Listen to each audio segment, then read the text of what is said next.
এই ধরনের সিনেমা হলে কেউ কখনো ফ্যামিলি নিয়ে যাবেন না, করে আপনারা বিপদে পড়তে পারেন। হলে গিয়ে আমার এক্সপেরিয়েন্স কিন্তু মোটেও ভালো হয়নি। জাস্ট একটা সিম্পল স্টোরিকে টেনে টুনে 2 ঘন্টা সময় নিয়ে গিয়েছে ডিরেক্টর। হ্যাঁ গাইস, অবশেষে দেখে ফেললাম শাকিব খানের বহুল প্রতীক্ষিত এবং এই ঈদের ভাইরাল সিনেমা বরবাদ। অনেকদিন যাবতই ভাবছিলাম এই সিনেমাটা দেখবো, বাট আমাদের আশেপাশে মানে আমাদের গ্রামে কোনো সিনেমা হল ছিল না বিধায় এই সিনেমাটি ঈদে দেখা হয়নি। তাই ঢাকায় ফিরেই দেখে ফেললাম এই বরবাদ সিনেমা। বরবাদ সিনেমাটি দেখার জন্য আমি গিয়েছিলাম সিঙ্গেল স্ক্রিন সিনেমা হলে, যেটা সাভারে অবস্থিত। সো আমি আসলে তেমনটা সিঙ্গেল স্ক্রিন সিনেমা হলে সিনেমা দেখি না, বাট যেহেতু এই সিনেমাটা খুব তাড়াতাড়ি দেখার দরকার ছিল এবং হলের পরিবেশ কেমন, হল রেসপন্স কেমন সেটা জানার দরকার ছিল, আপনাদেরকেও জানানোর দরকার ছিল, তার জন্যই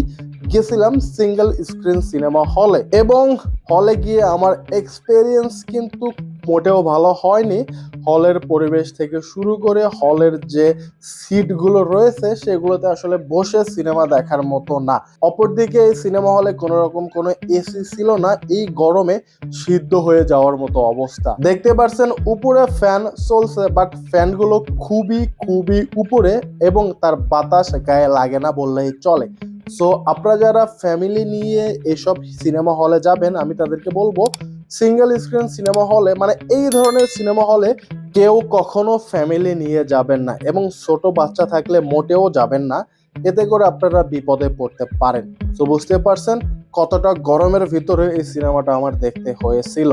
যাই হোক, অবশেষে আমাদের সিনেমাটা শুরু হয়ে যায়।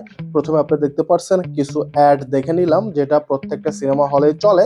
তার পরপরই আমাদের সিনেমাটা শুরু হয়ে যায় এবং সিনেমা শুরু হওয়ার আগ থেকে শেষ হওয়া পর্যন্ত সাধারণ মানুষের চিল্লানিতে সিনেমার কথাই শোনা যাচ্ছিল না। সো মানুষ এতটা চিল্লাতে পারে, আসলে সিঙ্গেল স্ক্রিন সিনেমা হলে গেলে আপনারা এমনটাই পরিবেশ দেখতে পারবেন। যাই হোক, সিনেমাটা শুরু হয়ে গেছে এবং সিনেমাটা প্রথম দিকে আমার কাছে ভালোই লাগছিল, বাট মাঝখানে সিনেমাটা কিন্তু অনেকটাই স্লো।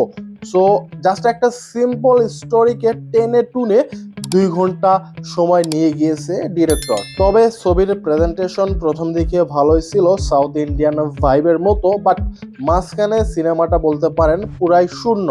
এছাড়াও সিনেমার স্টোরিতে অনেকগুলোই প্রবলেম রয়েছে, আমরা ডিটেইল রিভিউ ভিডিওতে সেগুলো নিয়ে আলোচনা করব। তবে আপনারা যদি এই ঈদে ভালো একটা সিনেমা, কমার্শিয়াল সিনেমা এনজয় করতে চান তাহলে বরবাদ সিনেমাটা দেখে আসতে পারেন। বরবাদ সিনেমাটা অন টাইম দেখার জন্য ওরদি সিনেমা, চাইলে সিনেমা হলে গিয়ে দেখে আসতে পারেন। যাই হোক, ভিডিওটা শেষ করলাম। আর ভিডিও ভালো লাগলে আপনারা চাইলে আমাদের চ্যানেলটি সাবস্ক্রাইব করে সঙ্গেই থাকতে পারেন।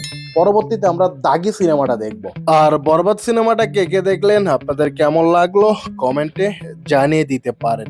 সো আমাদের চ্যানেলটা সাবস্ক্রাইব করে সঙ্গেই থাকবেন। ধন্যবাদ।